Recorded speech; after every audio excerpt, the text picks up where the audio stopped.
अब कई लोग ये भी बोलते हैं कि पेट्रोल लो अगर आपकी रनिंग कम है, सीएनजी लो अगर आपकी रनिंग ज़्यादा है। लेकिन एक ना ये भी चीज़ है, अगर इंसान सीएनजी कार ले लेता है ना तो ऑटोमेटिकली उसकी रनिंग बढ़ जाती है, फिर वो हर जगह कार से ही जाएगा। लेकिन सीएनजी में पैसे बचाने के लिए ना आपको कुछ कुछ चीजें सैक्रिफाइस भी करनी पड़ती है। तो स्वागत है यार आप सभी का एक और नए दिन में। और यार आज ना मैं आपको सीएनजी कार के बारे में बताने वाला हूँ इस वीडियो में, और उसके साथ साथ हो सके तो पता करके आएंगे कि अपनी नैनो में सीएनजी कितने रुपए में लगेगी। और इस वीडियो में ना मैं आपको फायदे और नुकसान भी बताऊंगा सीएनजी कार लेने के, क्या क्या फायदे होते हैं और क्या क्या नुकसान होते हैं। अभी फिलहाल तो मेरी नैनो का हॉर्न भी खराब हो रखा है, इसको चेंज करवाना पड़ेगा। तो सीएनजी कार लेने का यार सबसे बड़ा फायदा तो यही होता है, पैसे बचाती है बहुत ज्यादा। लेकिन सीएनजी में पैसे बचाने के लिए ना आपको कुछ कुछ चीजें सैक्रिफाइस भी करनी पड़ती है। वो कहावत आपने सुनी होगी, कुछ पाने के लिए कुछ खोना पड़ता है। तो वही सेम चीज सीएनजी कार्स में भी अप्लाई होती है और पेट्रोल कार्स में भी अप्लाई होती है, सारी ही कार्स में अप्लाई होती है एक तरह से। तो सीएनजी गाड़ी में आपको पहली चीज जो सेक्रीफाइस करनी पड़ती है वो बूट स्पेस है। बूट स्पेस बहुत ज्यादा कम हो जाता है सीएनजी गाड़ियों में। आजकल तो नई नई गाड़ियां आ रही है जिनमें वो थोड़ा ढंग से एडजस्ट करके दे रहे हैं सीएनजी सिलेंडर, तो उसमें बूट स्पेस की कमी नहीं होती। लेकिन फिर भी जो ज्यादातर सीएनजी कार्स है उनमें कमी होती ही है बूट स्पेस की। और सबसे ज्यादा कमी होती है अल्टो जैसी गाड़ियों में। उसमें तो इतनी ही जगह होती है कि सिलेंडर ही आ पाता है, उसके बाद उसमें कुछ नहीं आ पाता, एक इतना सा बैग भी नहीं आ पाता। अब जैसे मैं कुछ टाइम बाद अल्टो लेने वाला हूँ, तो अगर मैं वो सीएनजी में लेता हूँ ना, फिर मेरे पास थोड़ा सा भी बूट स्पेस नहीं बचेगा, 1% भी नहीं। तो इसीलिए सीएनजी गाड़ी में सबसे पहली चीज़ तो आपको बूट स्पेस सेक्रीफाइस करना पड़ता है। उसके अलावा जो दूसरी चीज़ है जो आपको सेक्रीफाइस करनी पड़ती है वो है पावर और परफॉर्मेंस। तो सीएनजी गाड़ी में थोड़ा सा पिकअप और पावर में डिफरेंस आता ही है, भले ही कोई कुछ भी बोल ले। ऐसा हो ही नहीं सकता कि पेट्रोल गाड़ी के बराबर चले सीएनजी कार, उतनी आपको परफॉर्मेंस दे, उतना ही पिकअप दे, ऐसा पॉसिबल ही नहीं है। तो परफॉर्मेंस और पिकअप का भी फर्क आ जाता है अगर आप सीएनजी कार लेते हो या फिर अपनी पेट्रोल कार को सीएनजी में कन्वर्ट कराते हो, जब तक आप उसे सीएनजी में चलाओगे। लेकिन सीएनजी कार पेट्रोल में भी चलती है, तो पेट्रोल में चलाओगे तो पिकअप बढ़ जाएगा, स्मूथनेस बढ़ जाएगी, इंजन की परफॉर्मेंस बढ़ जाएगी, पिकअप बढ़ जाएगा, सब चीज बढ़ जाएगा। लेकिन जब तक आप सीएनजी पे चलाओगे तो इन सब चीज़ों को आपको सेक्रीफाइस करना पड़ेगा। उसके अलावा सीएनजी कार महंगी भी आती है। जब स्टार्टिंग में हम खरीदते हैं तो 1 लाख रुपए महंगी पड़ती है सीएनजी कार पेट्रोल के मुकाबले। वही सेम मॉडल अगर आप पेट्रोल में लोगे तो 1 लाख सस्ता पड़ेगा, वही सेम मॉडल आप सीएनजी में लोगे तो 1 लाख रुपए महंगा पड़ेगा। तो एक ये भी डिफरेंस होता है सीएनजी और पेट्रोल कार में। मान लो अगर आपको मारुति की किसी गाड़ी का एलेक्साई मॉडल 6 लाख का मिल रहा है और आप एलेक्साई सीएनजी लेते हो वही सेम, तो आपको 7 लाख की पड़ेगी वो कार। उसके अलावा यार सीएनजी का एक नुकसान ये भी रहता है, सीएनजी गाड़ी को अगर आप जहाँ पे पानी ज्यादा भरता है ना वहाँ पे ज्यादा चलाओगे तो उसमें खराब होने के चांस थोड़े ज्यादा रहते हैं पेट्रोल के कंपैरिजन में, क्योंकि सीएनजी में कंपोनेंट्स थोड़े ज्यादा होते हैं, वायरिंग थोड़ी ज्यादा होती है। अब जैसे ये वाला एरिया है, यहाँ पे बारिश के टाइम पे बहुत पानी भरता है, तो अगर आप भी किसी ऐसे एरिया में रहते हो तो आपके लिए भी सीएनजी गाड़ी में मतलब थोड़ी दिक्कत हो सकती है जब पानी भरेगा तब। वैसे तो कोई दिक्कत नहीं है, बस ये है कि उसमें कंपोनेंट्स थोड़े ज़्यादा होते हैं, वायरिंग थोड़ी ज़्यादा होती है, किसी में भी पानी गया तो आपकी गाड़ी खड़ी हो जाएगी वहीं पे ही। वहीं पेट्रोल लेते हो तो उसमें इतना झंझट नहीं होता, इतने कंपोनेंट्स नहीं होते, सारी चीज़ें बहुत सिंपल रहती है।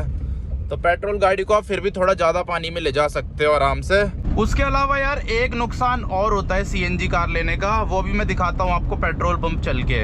अभी मेरे को नैनो में तेल भी डलवाना है तो आपको भी दिखा दूंगा एक चीज़, और वो चीज़ है कि लाइन में लगना पड़ता है, लंबी लंबी लाइनों में लगना पड़ता है। और ऐसा नहीं है कि आप सुबह जल्दी आके भरवा लो तो आपको लाइन नहीं मिलेगी।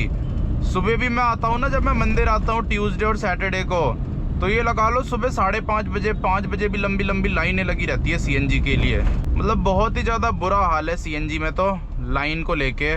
उसका रीज़न मेरे को नहीं पता इतनी लाइन क्यों लगती है सीएनजी में, या तो हो सकता है टाइम ज़्यादा लगता है भरने में, या तो हो सकता है गाड़ियाँ बहुत ज़्यादा है और पंप बहुत ज़्यादा कम है। अगर पंप बढ़ जाएंगे तो दिक्कत सॉल्व हो सकती है, लेकिन जो सीएनजी पंप है वो कम है पेट्रोल के मुकाबले, ऐसा मुझे लगता है, तभी भीड़ लगती है। आज तो यार रोड काफ़ी ज़्यादा खाली खाली हो रखे हैं। और जो ये वाला रीज़न है ना, लाइन वाला रीज़न, ये मेरे लिए बहुत ज़्यादा बड़ा रीज़न है। मतलब इसी रीज़न की वजह से मैं कभी कभी सोचता हूँ कि सीएनजी कार लेनी चाहिए या नहीं लेनी चाहिए। वैसे ये ना बहुत ज़्यादा कन्फ्यूज़न वाला टॉपिक है। कई बार तो मैं भी बहुत ज़्यादा कंफ्यूज हो जाता हूँ इस चीज़ में कि सीएनजी लूँ पेट्रोल लूँ, सीएनजी लूँ पेट्रोल लूँ।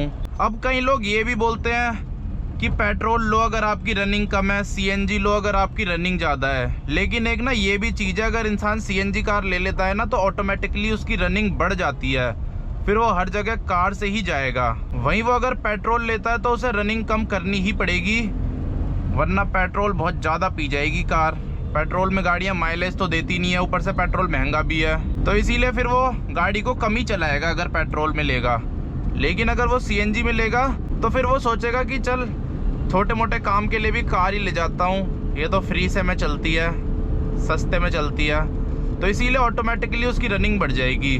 तो इसीलिए ये लॉजिक तो मेरे को बिल्कुल भी ठीक नहीं लगता कि रनिंग कम है तो पेट्रोल लो और रनिंग ज़्यादा है तो सीएनजी लो। हाँ, कई लोगों का काम ऐसा होता है कि अगर उनको सस्ती कार भी मिले जिसकी रनिंग बहुत ज़्यादा कम हो, फिर भी वो डेली नहीं चला सकते, अपनी रनिंग नहीं बढ़ा सकते, तो उनके लिए ठीक है पेट्रोल कार। अब जैसे मैं हूँ, मेरे पे सीएनजी कार आ जाए तो मैं उसे दिन रात चलाऊँ, ऐसे फालतू में भी चलाऊँ जब कोई काम ना हो। वैसे मैं तो पेट्रोल को भी चला देता हूँ फालतू में, लेकिन अगर सीएनजी होगी तो और फालतू में चलाऊंगा, क्योंकि वो 20-25 की माइलेज देगी और सस्ती भी आती है। 600-700 रुपये में टंकी फुल हो जाएगी उसकी, फिर चलाते रहो उसे। वैसे तो अपनी नैनो की भी टंकी 1000 रुपये में फुल हो जाती है, लेकिन ये है कि ये माइलेज इतनी नहीं देती सिटी के अंदर। हाईवे पे तो ये भी ठीक ठाक माइलेज देती है। अभी फिलहाल मैं लाडो सराय वाले एरिया में चल रहा हूँ। मेरे को तो बस एक ही चीज़ रोकती है सीएनजी कार लेने से, वो है लंबी लंबी लाइनें। बहुत बार तो मैं पेट्रोल भी इसलिए नहीं डलवाता गाड़ी में क्योंकि भीड़ होती है पेट्रोल में, लेकिन वहीं सीएनजी में तो बहुत ही ज़्यादा, हद से ज़्यादा भीड़ होती है, लाइनें होती है, लोग ऐसे गाड़ी बंद करके सो जाते हैं, इतनी लंबी लाइन होती है। और उस लाइन को आप देखते जाओगे ना, वो ख़त्म ही नहीं होती, बढ़ती जाती है बढ़ती जाती है बढ़ती जाती है। आधे किलोमीटर की लाइन होती है। अब इस रोड पर आने वाला है पंप भारत पेट्रोलियम का, उसमें सीएनजी भी मिलती है। अभी देखना वहाँ पे लाइन लग रखी होगी सीएनजी के लिए। नहीं, आज तो नहीं लगी लाइन, इसका मतलब आज सीएनजी नहीं मिल रही यहाँ पे। देखो आज सीएनजी बंद हो रखी है। देखते हैं अमेज वाला कितने का तेल डलवाएगा। ओहो, 500 का ही डलवाया अमेज ने, तो मैं भी 500 का ही डलाता हूँ। जब अमेज वाला 500 का डला रहा है तो नैनो वाला भी 500 का ही डलाएगा। इसने नॉर्मल डलवाया है, लेकिन मैं प्रीमियम डलवाऊंगा।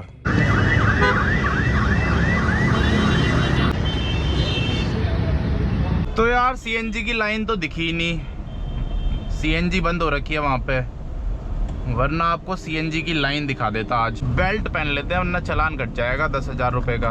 पता नहीं कितने का कटता है, मेरे हिसाब से 10,000 का ही है। चालान भी तो ऐसे ऐसे हो रखे हैं 10,000 बताओ, हद होती है।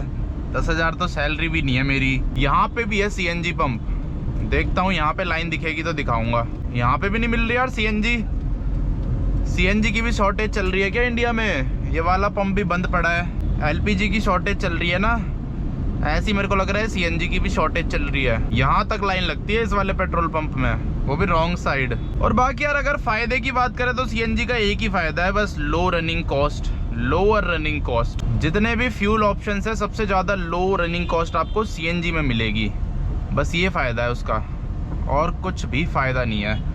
और यही मेन फ़ायदा होता है। मैंने कुछ टाइम पहले सीएनजी नैनो चलाई थी, तो सीएनजी नैनो पता है कैसे चलती है? जैसे ये पेट्रोल नैनो एसी चला के चलती है, ऐसे सीएनजी नैनो चलती है बिना एसी चलाए। अब इस नैनो में तो बहुत पिकअप है, अगर मैं एकदम से क्लच छोड़ के एक्सीलेटर दबा दूँ ना हल्का सा भी, तो एक ही जगह टायर घूम जाता है। सीएनजी नैनो में शायद मुश्किल होगा ये करना, और ऊपर से सीएनजी नैनो थोड़ी भारी भी होगी क्योंकि उसमें सिलेंडर होते हैं। तो बस यार यही सारे डिफरेंस है सीएनजी और पेट्रोल कार में। और मैंने अपना बता ही दिया मैं क्यों सीएनजी लेने से घबराता हूँ, वो है लाइन, लंबी लंबी लाइंस। उसके अलावा और चीज़ें मेरे को नहीं लगती जो मेरे को रोकती होंगी सीएनजी कार लेने से, बस लंबी लंबी लाइन ही रोकती है मुझे। हो सकता है आपके स्टेट में ना लगती हो लंबी लंबी लाइन, लेकिन हमारे एरिया में तो बहुत लंबी लाइन लगती है। मान लो अभी मेरे पे सीएनजी कार होती, मैं यहाँ आता सीएनजी ढूंढने, सीएनजी नहीं मिलती, दूसरे पंप में भी सीएनजी नहीं मिलती, फिर पेट्रोल भरा के घर जाता, तो फिर क्या फायदा होता सीएनजी कार का। बाकी देखते हैं, हो सकता है अगली कार मैं सीएनजी ले लूं या फिर हो सकता है ना भी लूं, आने वाला टाइम ही बताएगा वो तो।